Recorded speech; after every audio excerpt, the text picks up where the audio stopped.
जो 16 से 26 अध्याय हैं उसमें आप देखेंगे, अगर आप पढ़ेंगे तो कई बार ऐसा होता है कि शकुनी हार मान लेता है इन पांडवों से और कहता है कि मैं युद्ध नहीं करूंगा, मैं जा रहा हूं, और ये बोल करके उनके पीछे से आ जाता है, उनको अटैक कर देता है। तो इतना कुटिल व्यक्ति था शकुनी कि क्षत्रिय धर्म क्या होता है इससे फर्क नहीं पड़ता था। इसका एक ही लक्ष्य, एन के प्रकारेण वध और विजय। नमस्कार मित्रों, हम हैं मूल महाभारत के शल्य पर्व में और आज के वीडियो में होने वाला है पूरे महाभारत के सबसे जघन्य व्यक्ति, सबसे निष्ठुर, निर्दयी, द्वेषी और पापी शकुनी का वध। शकुनी पर जब युद्ध खत्म हुआ उसके बाद आप शांति पर्व में देखेंगे और भी कई जगहों पर इसका विश्लेषण जब होता है कि सबसे ज़्यादा पाप किसने किया है, घृणित काम किसने किया है, तो शकुनी पर अनेक तरह के इल्ज़ाम लगाए जाते हैं, दोषारोपण होते हैं और दोषारोपण होने के बाद यही लोग कहते हैं कि शकुनी ने बहुत गलत किया। अब जो भी रहा हो, शकुनी ने क्या प्रतिज्ञा करी थी, शकुनी ने ऐसी प्रतिज्ञा क्यों करी कि समूल विनाश कर दूंगा, अपनी बहन के लिए अपमान नहीं सहा, और दुर्योधन कोई बच्चा नहीं था कि इसको कोई आप माइंड वॉश कर दो, ब्रेन वॉश कर दो। तो चीज़ें बहुत सारी हैं। खैर, आप लोग बुद्धिमान लोग हैं, आप लोग बैठ के सोचें कि कौन गलत था कौन सही। फिलहाल हम प्रकरण में आते हैं कि शकुनी का वध कैसे हुआ। हम 17 या 16 अध्याय तक खत्म कर चुके हैं, जहाँ पर महारथी और सेनापति शल्य का वध हो जाता है। शल्य का वध स्वयं महाराज युधिष्ठिर ने किया था। मद्र नरेश के वध के बाद जो वहाँ की सेना थी मद्र की, वो भागने लगती है कि हमारे राजा है नहीं तो हम क्या करेंगे यहाँ पर रहकर। तो उस भागती हुई सेना को दुर्योधन रोकता है कि क्षत्रिय हो, ऐसे आप भाग नहीं सकते, भागोगे तो कलंक लगेगा और नरक मिलने वाला है। तो एक ही विकल्प है हमारे समक्ष, परिणाम जो भी हो हमें युद्ध करना है, मृत्यु अगर आनी हो तो यहीं आए। अब इसके बाद अनेक तरह के भीषण युद्ध हैं जहाँ पर पांडव और कौरव का पक्ष युद्ध करता है। तो 16वें से 26 अध्याय के बीच में एक विशेष युद्ध का वर्णन है जहाँ पर कौरवों के सभी पुत्रों का, 99 पुत्रों का वध हो जाता है और कई सारे महारथी शाल्व नरेश का वध हो जाता है। सबसे बड़ी सेना जो अभी तक हमने देखी थी यहाँ महाभारत में, जिसको अर्जुन पहले ही दिन से काट रहे हैं, संशप्तक, तो त्रिगर्द नरेश सुशर्मा का भी वध अर्जुन ने यहाँ पर कर दिया है। यानी कि मिला जुला के बहुत कम योद्धा बच रहे हैं। कृपाचार्य, अश्वत्थामा, कृतवर्मा, दुर्योधन, शकुनी या कोई और भी बचा होगा तो यही योद्धा बच रहे हैं इनके पास। अब जो है, भगवान कहते हैं कि जो बची खुची सेना है, अभी इनका मनोबल टूट चुका है, यही एक सही समय है कि इसको ड्रैग ना करते हुए, एक और दिन ना खींचते हुए आज ही युद्ध समाप्त कर दो। अब योद्धा अपना अपना मोर्चा लेके खड़े हो जाते हैं, कोई कहीं युद्ध कर रहा है, कोई कहीं युद्ध कर रहा है। यहाँ पे शकुनी का युद्ध चल रहा होता है सहदेव से।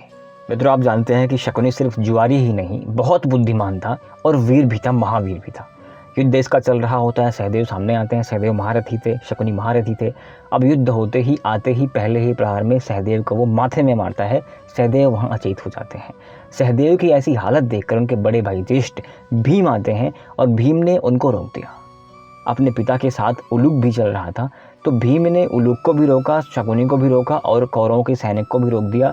कौरवों की सेना बहुत छोटी पड़ गई थी और भीम के प्रहार से वापस भागने लगी, तो उनको भागने से रोकने के लिए वापस दुर्योधन आते हैं, कहते हैं कि तुम लोग भाग क्यों रहे हो, अगर मरना है तो यहाँ मरो, घर जाके मरने से क्या फ़ायदा, वीर हो या कायर हो। तो ऐसे अनेक तरह से उनका उत्साह बढ़ाने के बाद सैनिक वापस आते हैं। भीम से युद्ध हो रहा होता है। अब भीम से युद्ध हो ही रहा था कि नकुल सामने आते हैं और नकुल का शकुनी से युद्ध हो जाता है। तो वापस रिटेलिएट करती है कौरव की सेना पांडवों से।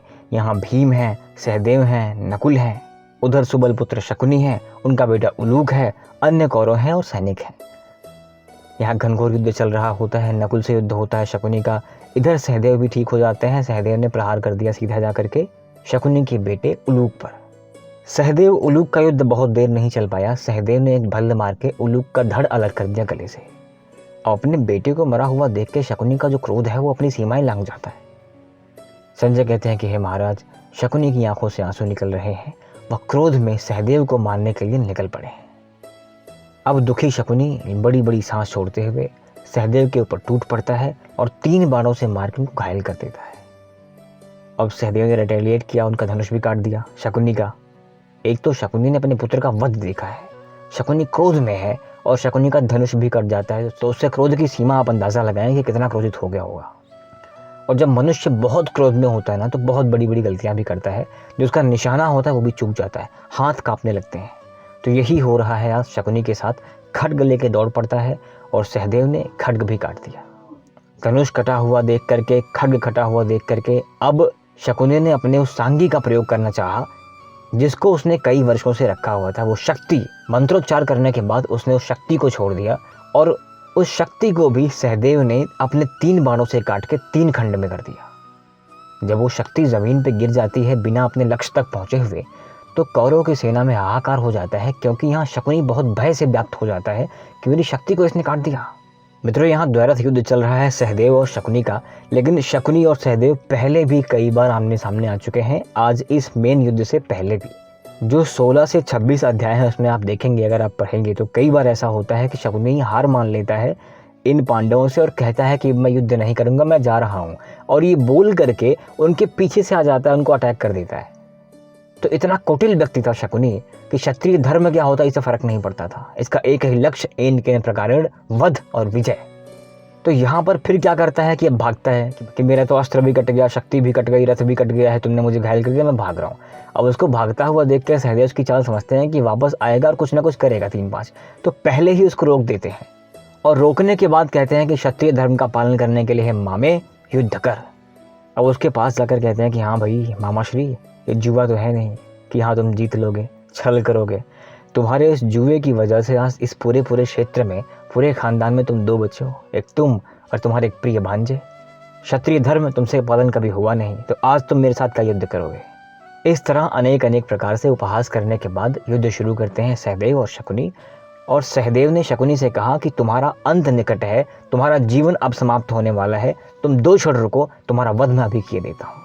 उसके बाद बाणों से फिर धनुष काट दिया, ध्वजा काट दी, बेहवल कर दिया, घायल कर दिया, व्याकुल कर दिया, रक्त रंजित कर दिया शकुनी की कुटिलता धीरे धीरे अब समाप्त हो रही है। सहदेव को मारने के लिए शकुनी ने एक प्रास उठाया, सुवर्ण प्रास उठाया और दौड़ पड़े मारने के लिए।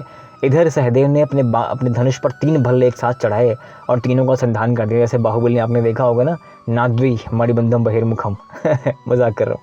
तो 3 भल्ले चढ़ा के इन्होंने प्रहार कर दिया और शकुनी के उस प्रास को भी काट दिया और शकुनी को छेद दिया। और इस प्रास को काटने के बाद विलंब न करते हुए अपने अगले ही बाणों से, पहने लोहे के बाणों से, शकुनी का सर धड़ से अलग कर देते हैं। तो इस तरह से शकुनी का वध हो जाता है और शकुनी के वध के बाद जो बचे खुचे सैनिक थे बेचारे भाग जाते हैं और भाग के दुर्योधन के पास सीधा पहुंचते हैं कि शकुनी का वध भी हो गया है। इधर जो पांडव आसपास थे, पांडवों की सेना आसपास थी, शंखनाद होता है, दुंदुभियां बजती हैं और भगवान भी खड़े होकर सहदेव की प्रशंसा करते हैं कि इस कुटिल व्यक्ति का वध आज सहदेव तुमने कर दिया। तो 28वें अध्याय में आते हैं हम। संजय ने कहा कि महाराज, आज सुबल पुत्र शकुनी अपने पुत्र के साथ वहां मारा गया है। ये दुख तुम्हारी सेना से, तुम्हारे पुत्र महाराज से कदाचित सहन नहीं होगा, क्योंकि ये बड़े प्रिय थे। धृतराष्ट्र कहते हैं कि संजय, इस भयंकर क्षति के बाद, इस भयंकर युद्ध के बाद आज हमारे पास तो कोई नहीं है, लेकिन तुम मुझे ये बताओ कि मेरा मूर्ख पुत्र दुर्योधन इस समय क्या कर रहा है और इस समय तक पांडवों की सेना में कितनी संख्या बची हुई थी, कितने महारथी, कितने रथी थे। संजय कहते हैं कि महाराज, इस समय तक पांडवों की सेना में 2000 रथ, 700 हाथी, 5000 घोड़े और 2 लाख पैदल सैनिक उपस्थित हैं और इस सेना को लेकर धृष्टद्युम्न एक व्यूह बनाकर क्षेत्र में खड़ा है और आपका पुत्र, आपका मूर्ख पुत्र दुर्योधन अपने रथ से उतर के अकेले गदा लेकर के सरोवर की तरफ पूर्व दिशा में भागे जा रहा है। मित्रों, अब आपको ही पता है कि सरोवर की तरफ दुर्योधन क्यों भागता है और उसे कौन सी विद्या आती थी कि सरोवर में भी वो छुप सकता था। जो संभवतः कल ये प्रकरण आएगा कि दुर्योधन का वध होता है तो कैसे होता है, या जब वो छुप जाता है तो क्या क्या चीज़ें पीछे हुई थी। मिलते हैं कल। Thank you very much.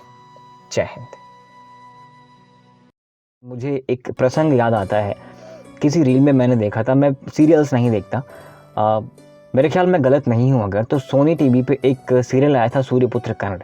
उस पर इतना ज़्यादा गलत दिखाया गया है, कई प्रकरण ऐसे ज़्यादा गलत दिखा दिए गए हैं कि उसका रिलेशन आप सोच भी नहीं सकते कि ऐसा भी रहा होगा क्या।